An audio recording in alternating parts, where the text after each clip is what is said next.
the Assembly.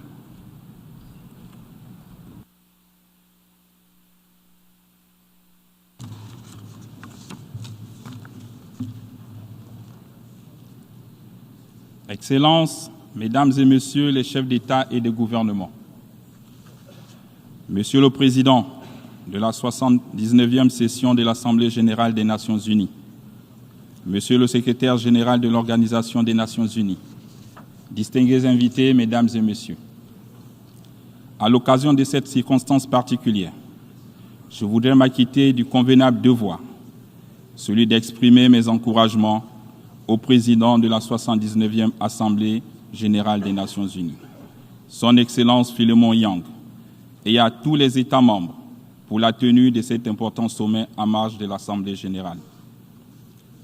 Comme tous ceux qui m'ont précédé, je voudrais remercier les coprésidents des négociations pour la réussite des présentes assises.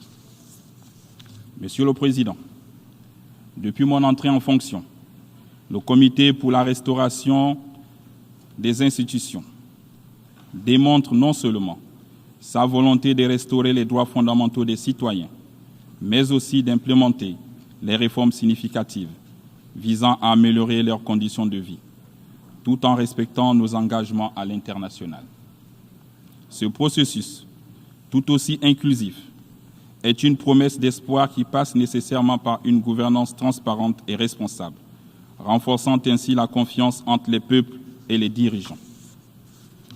Cet esprit de restauration nationale n'obère pas notre attachement au multilatéralisme, que nous considérons comme un levier essentiel pour la paix dans le monde.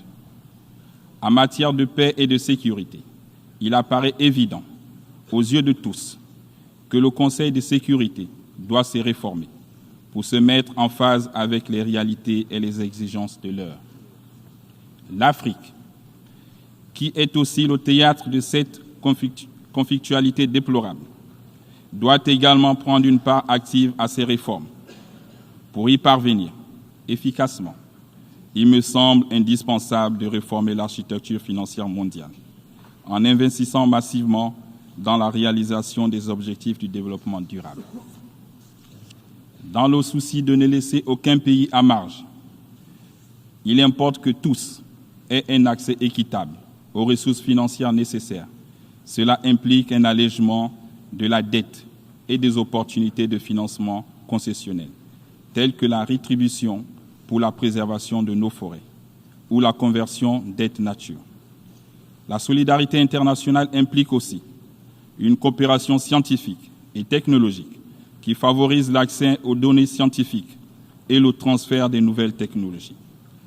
Monsieur le Président, plus de la moitié de la population gabonaise a moins de 20 ans.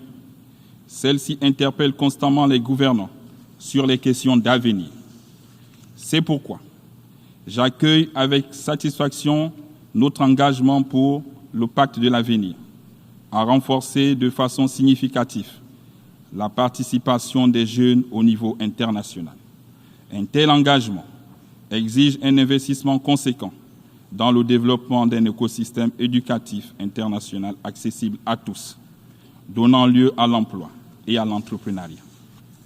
Monsieur le Président, distingués invités, Mesdames et Messieurs, je souhaiterais souligner que le pacte de l'avenir se réalise pleinement dans un élan de solidarité, d'action concrète et de pragmatisme. Dans sa marche sereine vers la félicité, mon pays, le Gabon, s'engage à jouer sa partition. Je vous remercie.